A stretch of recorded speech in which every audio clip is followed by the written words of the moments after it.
Dosta toga se dešavalo na Banovom Brdu u prethodnom periodu. Čukarički je odigrao čak 4 utakmice. Zanimljivo, sve 4 završene su nerešenim rezultatima. Najpre, ona protiv Radničkog 1923 na zatvaranju preliminarne faze Superlige Srbije. Na Banovom Brdu rezultat je glasio 0:0. Potom, na startu play-offa, takođe kao domaćin, Čukarički je remizirao protiv Radnika i Surdulice u vrlo zanimljivom susretu. Ovoga puta bilo je 2:2. Usledila su 2 vezana gostovanja. Posle 11 godina OFK Beograd i Čukarički igrali su na Omladinskom stadionu, mreže su ostale mirne. Bilo je 0:0. I napokon, u Novom Pazaru, gde su Brđani protiv istoimenog tima još jednom remizirali. U jednoj od uzbudljivijih utakmica ove sezone bilo je 2:2. Treba istaći i nekoliko bitnih detalja iz pomenute 4 utakmice. Pre svega, dvojicu debitanata. Prve minute u prvom timu Čukaričkog dobila su dvojica omladinaca, Mateo Maravić i Andrej Ilić. Posle dužeg vremena na terenu je ponovo bio Ognjen Abramušić, koji je protiv OFK Beograda prvi put imao ulogu startera u belocrnom dresu. Prethodno, protiv kragujevačkog Radničkog, Bojica Nikčević je odigrao 100. meč u dresu Čukaričkog. Ekipa Marka Jakšića je inače produžila niz nepobedivosti na 7 utakmica, a sve pred derbi meč koji će na Banovom Brdu odigrati protiv novog starog šampiona Crvene zvezde u ponedeljak od 19 časova. Biće to derbi 4. kola play-offa Superlige Srbije. Umeđu vremenu, ostvaren je i jedan veliki transfer. 18-godišnji Filip Matijašević potpisao je ugovor sa austrijskim Salzburgom, kojim se obavezao na vernost do juna 2031. godine. Na taj način nastavljena je sjajna transfer politika kluba sa Banovog Brda, a sigurno je da će biti još unosnih prodaja tokom predstojećeg letnjeg prelaznog roka.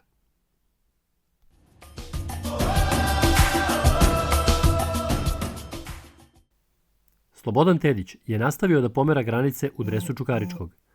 Trenutno je na 8. mestu po broju odigranih mečeva za belo-crne, sa 142 nastupa, a izbio je i na 2. mesto na listi strelaca. Sa 38 golova za Brđane, ispred njega je samo kapiten Marko Docić sa 55 pogodaka. Visoki napadač se vratio na Banovo Brdo u svoj Čukarički, gde je oživeo karijeru i ponovo privukao pažnju brojnih evropskih klubova. Malo je nedostajalo da Zimus postane član austrijskog šturma, ali je ostao u belocrnom dresu. U intervjuu za emisiju U ritmu Čuke govorio je o brojnim temama. Poslušajte. Naš prvi gost u trećoj emisiji U ritmu Čuke je momak koji je otpočeo drugi mandat u Čukaričkom. Jedan je od malobrojnih igrača koji su u ovom klubu sakupili 100 i više nastupa. Kad kažemo da je ove sezone ubedljivo najbolji strelac ekipe, sigurno pogađate, radi se o Slobodanu Tediću. Slobodane, postigli ste 13 golova, da li ste zadovoljni dosadašnjim učinkom? Pa, može se reći da jesam, kao i zadatak svakog napadača je da postiže golove. Naravno, to je moglo biti i više golova, ali fokusiran sam iz utakmice u utakmicu da pružim svoj maksimum, da dam 100% na svakom treningu, tako i na utakmici, a nikad se nisam ni opterećivao sad preterano da li će gol doći, uvek sam vredno radio i golovi su samo dolazili kao zasluga toga. I kad nije bilo golova, bilo je nekih drugih stvari, asistencija, dobrih... Pa naravno, mislim, ne mogu da grešim dušu, obično kad se desi tako neki post sa golovima, obično napadač uđe u neku nervozu, ali uz priču sa šefom i sa verom u samog sebe, sam istrajao u tome i radio vredno da bi se ti golovi nastavili. Ekipa se plasirala u play-off i ostvarila primarni cilj. Onaj drugi vezan za borbu za evropske vize ipak je bio daleko od Čukaričkog ove sezone. Da li možete budete zadovoljni sa te strane ili je moglo više? Pa ja lično nisam zadovoljan u smislu jer mislim da mi zaslužujemo da igramo Evropu i po igračima koje posjedujemo i po kvalitetu koji imamo, ali obezbedili smo taj play-off, ove godine je tako, za sledeću godinu ćemo se spremiti da ostvarimo sve ciljeve koji su naravno i Evropa. Kad ste se vraćali u Čukarički, mnogi su bili sumnjičavi posle godina u Engleskoj i Holandiji. Ispostavilo se da ste napravili odličan potez. Pa jeste, naravno, kada se vraćaš od preko u srpski fudbal, nije onako bilo lako doneti odluku, ali ispostavilo se da je to dobar potez za moju karijeru, da što bi se reklo, živim karijeru i da dobijem neki kontinuitet koji nisam imao tamo, tako da zadovoljan sam sa tom odlukom koju sam donao, sad kad vratim film. Pratilo vas je dosta pehova, između ostalog i jedan po povratku u Čukarički. Da li je gotovo sa tim? Pa nadam se, uz Božju volju, mislim da je gotovo sa tim. Ne razmišljam o tome, bilo šta je bilo. Sad sam fokusiran na još koliko je ostalo 4 utakmice do kraja i da odemo na zasluženi odmor malo. Malo je nedostajalo da napustite Čukarički u prošlom prelaznom roku. Bilo je dosta ponuda, ali nije došlo do realizacije. Ostali ste fokusirani na klub. Moguće da na leto bude još boljih ponuda nego što ih je bilo. Pa naravno, trenutno ne razmišljam o tome, razmišljam o ove 4 utakmice, pa kad dođe pauza ću sesti sa agentom i sa ljudima iz kluba i vidjeti koja je najbolja opcija za mene.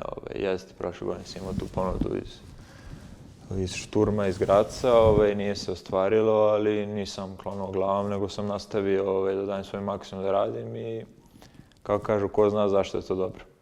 Naredna utakmica je protiv Crvene zvezde u ponedeljak. Kakve su očekivanja? Pa kao što sam i rekao, uvek protiv Zvezde, to je onako kako uvek kažu, nema šta da izgubiš, ali mislim da možeš mnogo toga da dobiješ, u smislu da dobro odigraš utakmicu, postigneš gol protiv šampiona Srbije. Mi kao i svaku drugu utakmicu idemo na pobedu, da je spremimo maksimalno sa stručnim štabom i da izađemo i da uživamo u toj utakmici. Bivši ste igrač Manchester City-a. Pratite li trku za šampiona Engleske i šta očekujete do kraja sezone? Pa pratim, iskreno, kako se zove, volio bi Manchester City naravno da osvoji titulu iz mnogo razloga, pre svega zato što je Arsenal ima ogromnu prednost i oni su nekako, mislim da su 255 dana bili na vrhu ove tabele i sad pred kraj su onako pali. Ali sve u svemu mislim da će biti zanimljivo još koliko je ostalo tih par utakmica do kraja. Ali mislim da Manchester neće ispustiti ovu prednost. Ste li ostali u kontaktu sa nekim od tih saigrača? Ja sam, čujem se sa dosta drugara s kojima se igrao i po engleskoj i sve. Baš sam pričao pre par dana s tim jednim drugarom što je u QPR-u sad. On imao peh, imao je povredu prednjih ukrštenih pa se sad vratio. Pa smo baš pričali, ali jeste, imam dosta saigrača s kojima sam u kontaktu. Na kraju da vas pitam, imate sjajnu atmosferu u slačionici, često je izlepljena raznim novinskim natpisima. Nedavno ste i vi bili na tapetu od strane jednog saigrača koji je pominjao vaš golgeterski post. Kako to izgleda? Pa jeste, imamo te uvek neke šale u slačionici i obično to jedan igrač koji je iz starije garde, što bi rekao, lepi to dok mi nismo na treningu i onda se kao šator ne zna od koga je, ali generalno svi znamo od koga je, tako da dobro je za atmosferu malo. Ali to znači da on ima malo više vremena od vas? Pa ima malo više vremena i malo više godina.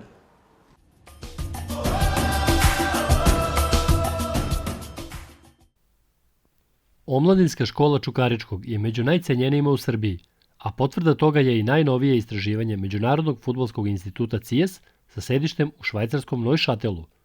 Naime, ovaj institut je rangirao klubove koji se trenutno takmiče u 50 najjačih liga sveta, a u kojima su fudbaleri mlađi od 21 godine odigrali najveći procenat minuta u prvenstvenim utakmicama tokom poslednjih 5 godina. Čukarički je po ovom kriterijumu na visokom 14. mestu. Igrači tog uzrasta proveli su čak 26,6% vremena na ovim mečevima. Poseban naglasak je na činjenici da su ti igrači uglavnom potekli u Fudbalskoj akademiji kluba sa Banovog Brda, koja je prethodnih godina sjajno radila, a i ove je nastavila u sličnom trendu.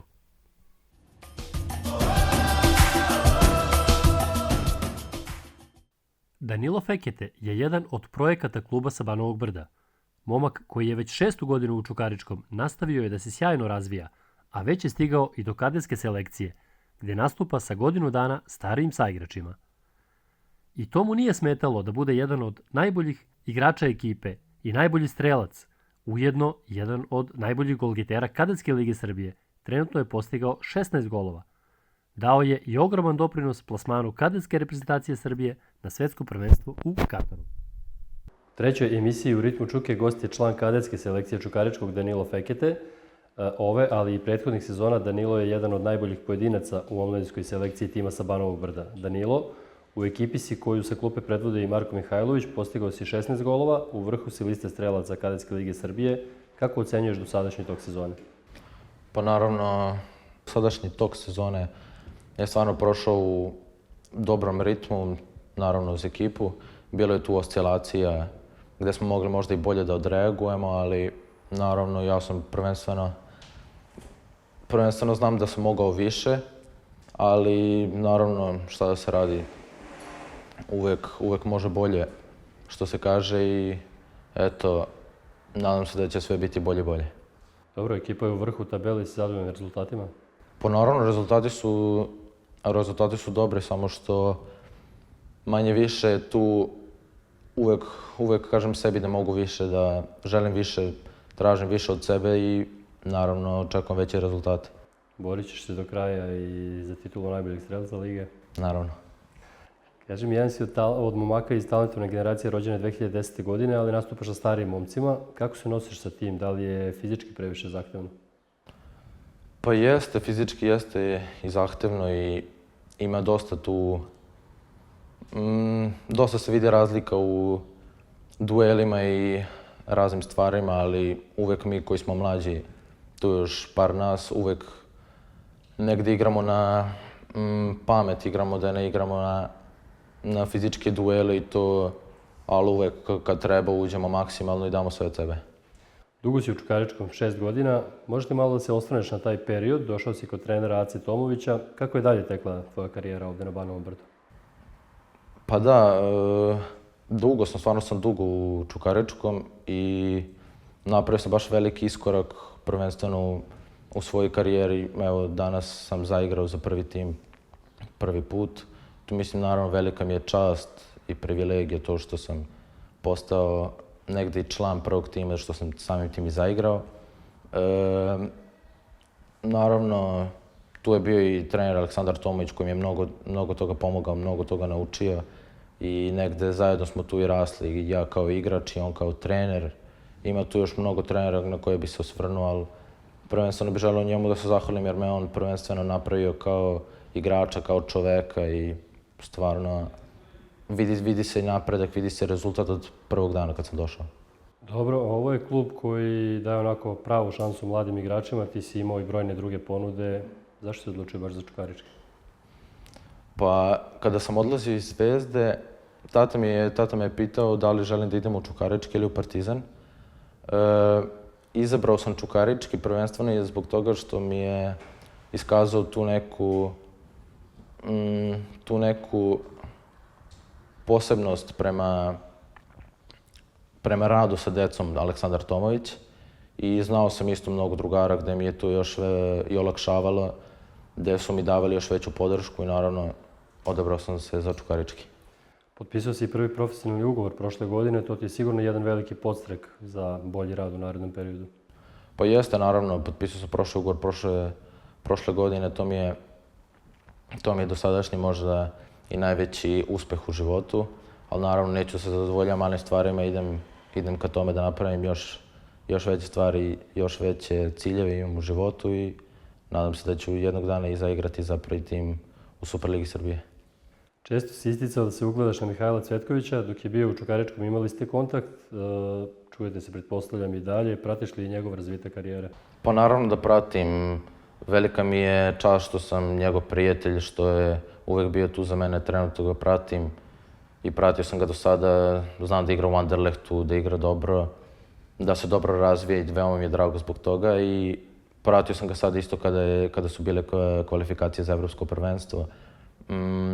No, znam da je odličan bio, dao je go Engleskoj i Poljskoj i jako mi je drago prvenstveno zbog njega jer znam kroz šta je sve prošao i negdje tu gdje je i moj idol i stvarno mi je drago jer nekako znam da se borio kroz mnoge stvari i na kraju eto uspeo negdje, ali znam da će i biti još većih stvari za njega, tako da stvarno svaka čast. Kaži mi, igrao si nedavno u reprezentaciji i ostvarili ste istorijski plasman, mogu da kažem, kadetske reprezentacije Srbije na svjetsko prvenstvo. Kako je bilo u Pančevu tokom tih kvalifikacija i šta očekuješ na mondijalu? Pa naravno uvijek su velike očekivanja, uvijek nam je to imamo dodatan motiv time što smo ostvarili istorijski uspeh. Velika mi je čast što sam bio deo te reprezentacije kadetske selekcije do 17 godina za starije i hvala treneru, selektoru stručnog staba Igoru Matiću na ukazanom poverenju i naravno velika su očekivanja za mondijalitet u Kataru. Idemo da, što bi se reklo, idemo sa ciljem da osvojimo i... Tu je još jedan tvoj saigrač iz Čukaričkog, ili tako? Da, Vanja Antić. U kojoj god si generaciji igrao, postizao si dosta golova. Koji je bio najlepši u tvojoj karijeri?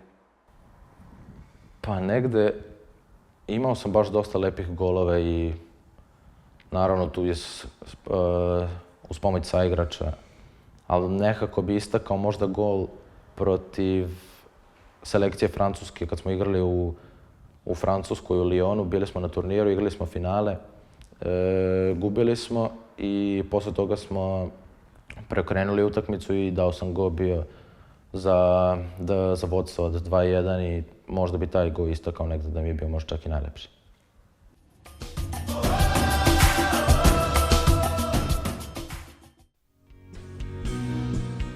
Imao je Čukarički tokom istorije brojne legende, a kad se priča o onim starijim igračima, jedna od najvećih je Živojin Radojević, mnogo poznatiji po nadimku Šika Patika.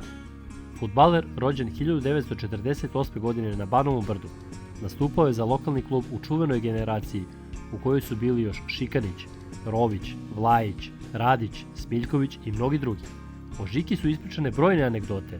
Imao je vrlo živopisnu karijeru, a pored fudbala voleo je i kafanu, dobru pesmu, društvo. Bio je virtuoz kakav se retko viđa. Zbog njegovih driblinga dolazilo se na stadione, a stari Čukaričani su ga obožavali. Uživali su da gledaju svog komšiju kako pleše po terenu. Na naš poziv za intervju rado se odazvao, a zakazao ga je u svom omiljenom restoranu Savski raj na Makišu, u čijoj blizini gotovo svakodnevno ide na pecanje. Žiko, dobar dan. Veliko mi je zadovoljstvo da vodimo ovaj razgovor. Vi ste jedna od legendi Čukaričkog, jedna od najstarijih.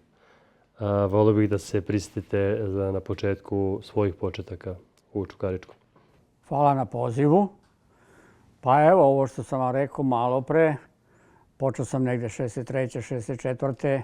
Nije bilo pionira, bilo je pomlatka, pa smo onda rano ja i Spomenko Rović ušli u prvi tim.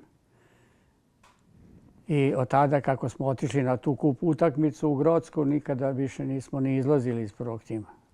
Malo pre ste mi rekli da ste otišli zato što neki drugi nisu smeli. Tako je, što su se bojali tuče, da kao seljaci biju, odraćeva žive i mi smo otišli i ostali smo prvotimci do kraja, dok nisam otišao iz Čukaričkog, do služenja vojnog roka. Dobro, možete malo se prisjetiti tih godina kako je bilo, vi ste tu ekipa iz kraja, što se kaže, bili? Pa, čega da se prisjetim konkretno? Onog igranja na betonu, tu smo naučili između onih malih golića na cigle i ovo. Tu smo počeli da igramo, tu su nas zapazili i tako i bilo je. To je bila prva selekcija, što se kaže. To je bila prva selekcija da nas neko zapazi i vidi. Čukarički je tada bio bio druga Beogradska liga. Tako je, to je neki 5. rang od prilike. Čika Koja nas je vodio, Kojadinović. Ali je ekipa prilično napredovala posle. Sve rang za rangom. Sve rang za rangom. Kako je bilo kad ste ulazili u te više rangove? Da li je bilo dolazaka sa strane ili su i dalje igrali? Dolazili su sa strane. Većinom su dolazili ljudi iz Galenike. Zemunci su prevashodno kod nas dolazili, svi. Ovi što ih nema i što ih ima. Pitao sam vas malo pre za trenere, vi ste jednog izdvojili, možete malo o njemu? O njemu mogu da kažem sve naj. To je bio gospodin čovjek koji je bio sekretar supove ambulante u Durmitorskoj. Sve nam je činio, malte ne naša majka. Tako smo ga svi zvali, Batac, čuveni Batac Pavlović. Naučio vas je mnogo čemu, ne samo fudbalu. Naučio nas je mnogo svemu. Recimo, 9:30 ujutru. Igramo utakmice od 10 sati. On uđe u slačionicu, kaže, deco, ja nemam šta vama da pričam. Vi sve znate. Ostala mi je kafa kod Tome Čumića u kafani. I tako je bilo. To je živa istina. Teren je bio malo drugačiji nego sada. Kako ne? Bila je crna šljaka, kako padneš, tako ti krv procuri. To je bilo do neke 69. Do neke 65. 6. 7. 8. Tako je. Do ulaska u Srpsku ligu, tako, kad je moralo... Tako je, posle je moralo da se pravi travna teren, počeo da se pravi. Kad sam ja izašao iz armije, to je bilo 69. posle Rusije i Čekoslovačke, oni su već maltene napravili teren. Kakav je bio ambijent tada? Bilo je dosta ljudi? Bilo je dosta Čukaričana, voleli su ljudi. A moram da mi ispričam jedan doživljaj, ovo je za priču. Neki Čika Sava Kreka, pokojni Bog da mu dušu prosti, ja sam služio vojsku u Skoplju, kasarni maršal Tito, dono mi je punu kesu para. On je skupio od navijača i došao u Skoplje. I dono mi, u to vreme, to je bilo 60.000 dinara, to je bilo za priču. 2000 je bio rudar, on je sa naočarima. Niste se deca ni rodili tada. To je nezapamćeno kad je moj vodnik bio, kad je vidio šta ti je donao ove Čika, kažem dođe, ovo ćemo sve da popijemo, da pojedemo, ovo će vojska da pojede. Punu kesu, papirnatu, pošto nije bilo najlonski kesu. Moram da vas pitam, svi vas znaju po nadimku, postoje dve verzije. To je, sad ću ti koja je kažem, prava verzija, to si ti čitao i u novinama, tako to je bilo. Ekonom Milisav iz Crvene zvezde, oni su kao navodno rekli, jurio me do Crnog Đorđa, gore prema bolnici, kao ja sam ukrao džak patika. Ali to nije bila tačna informacija. Tačna informacija, ja sam izgubio patiku na Visećem mostu u Makišu. I Peco i neki čuveni Zuja sa Petlovog brda, on je rekao, sad nisi više Žika patika, sad nisi više Žika, sad si i patika. To je prava varijanta. Da mi je ispala patika Borovo sa Visećeg mosta. Strastveni ste pecaroš i dalje pecate? I dalje pecam. I ja i sestra, to je strašno. Kaži ti malo koju ste poziciju igrali? Tada je bilo drugačije, igrao tako sam da levo sada? krilo, a mogao sam da igram oba dva krila jer sam imao dve noge. I bilo mi je zgodno za unutra, za dribling, sa svih strana. Ja sam čitao negde da ste i previše driblali i da ste malo nervirali navijače. To si čitao u onim novinama, u Novostima, kad sam dao 5 minuta go Partizanu, kad je Miša Radaković ležao u petercu i pokojni Čele Vilitović mu kaže što se ne digneš, kaže hoće Baraba ponovo da me baci na leđa. Dobro, bilo je i nekih drugih priča iz Zagreba, na primjer. Jedna, vidiš, ti sve znaš, ti si dobro upućene, bolje znaš nego ja. Igrali smo utakmicu veterani Beograda i Zagreba. Igrali smo u Zaprešiću. Na igralištu Jugo keramike, a ja sam tu noć toliko bio pijan da obezglavio se, ja i Brica Smiljković. I Aca Pavlović me namerno pusti da igram, da se trezim. I ja i dan 2 gola i sami pobedim. I pokojnog Stjepana Bobeka, brat Oto Bobek, je tuko na igrače na poluvremenu. Kaže, čovjek je unešen u hotel Central u Zagrebu kao prase na spavanje. To je živa istina. To je bilo, to se čita. Tako je, tako je. Koga biste pomenuli od saigrača ovako? Ko su bili uz vas tada najbolji igrači? Zbog kojih se dolazilo na tribine? Pa Jovica Šikanić je prednjačio, pravo da ti kažem.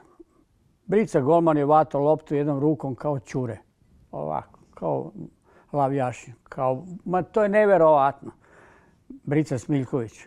A da ti kažem jednu stvar, ne bi nikoga, zato što sam mnogo pošten i veliki sam prijatelj sa njima, ne bi izdvojio ni jednog igrača. Svi su mi dragi kao ja. Bez daljeg. Tu ne. Da ja kažem ja sam najbolji, ne. To neka kažu drugi. To je ružno i nikada to ne bih rekao.